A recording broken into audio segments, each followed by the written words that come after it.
Hello, welcome to Anytime Storytime. As it's Health Week at the Royal High Primary School, I thought I'd share with you the classic story of the Hare and the Tortoise.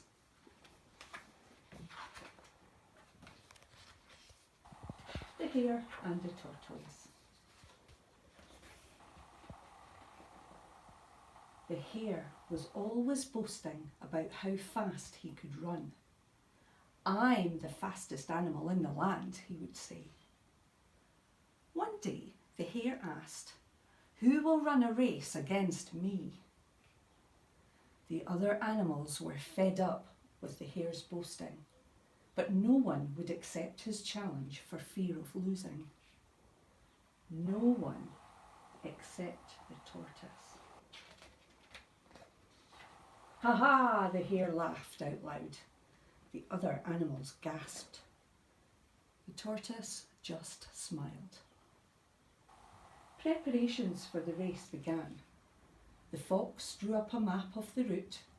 The race was to take place the following week. For the next 7 days, the Hare showed off, speeding around the meadow, dashing up hills, knocking animals over and upsetting just about everyone. The Tortoise just watched from afar as he chewed leisurely on grass and leaves. The night before the race, the Tortoise went to bed early, smiling happily as the sun went down. "Early to bed, early to rise," he said to himself. Meanwhile, the Hare stayed up late, partying with his neighbours, the badgers. The next day dawned, bright and sunny. The Tortoise awoke refreshed and full of energy. He ate a hearty breakfast, then got ready for the race. The Hare wasn't feeling quite so refreshed. His late night meant that he hardly slept at all. He felt exhausted. He poured himself a large glass of carrot juice and yawned loudly. Out in the meadow, the animals were gathering for the race. There were stalls selling cakes and sandwiches. Balloons and bunting had been tied to the trees. A party atmosphere was building. At last, it was time for the race to start. Feeling more like his usual self, the Hare took his place at the start line. "Get ready to lose," he said to the Tortoise. The Tortoise just smiled. He didn't seem in the least bit worried. The fox began the countdown to the race. "On your marks, get set." The whistle blew and they were off. The Hare dashed away at full speed around the meadow, then up the hill. He stopped to look back and saw the Tortoise plodding along far behind. Grinning happily, the Hare danced a little jig on the hilltop.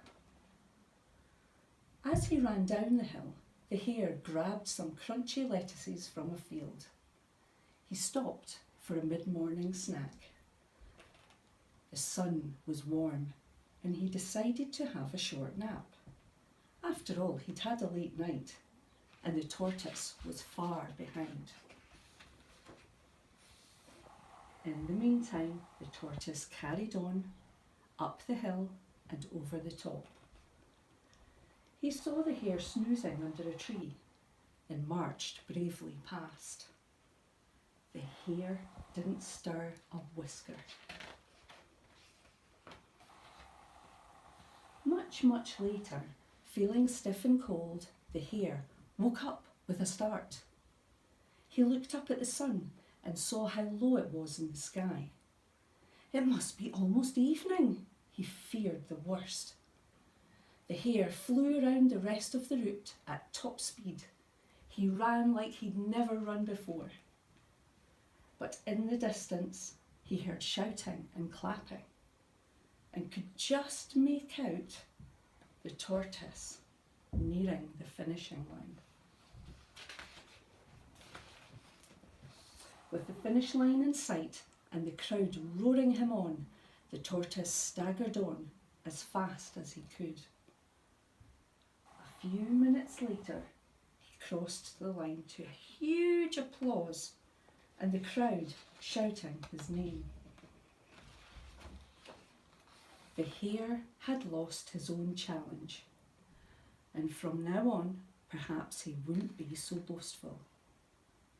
Slow and steady wins the race. The end. I hope you enjoyed this version of the hare and the tortoise. And in our next Anytime Storytime, we're going to read a slightly different version called The Tortoise and the Hare. See you soon. Bye.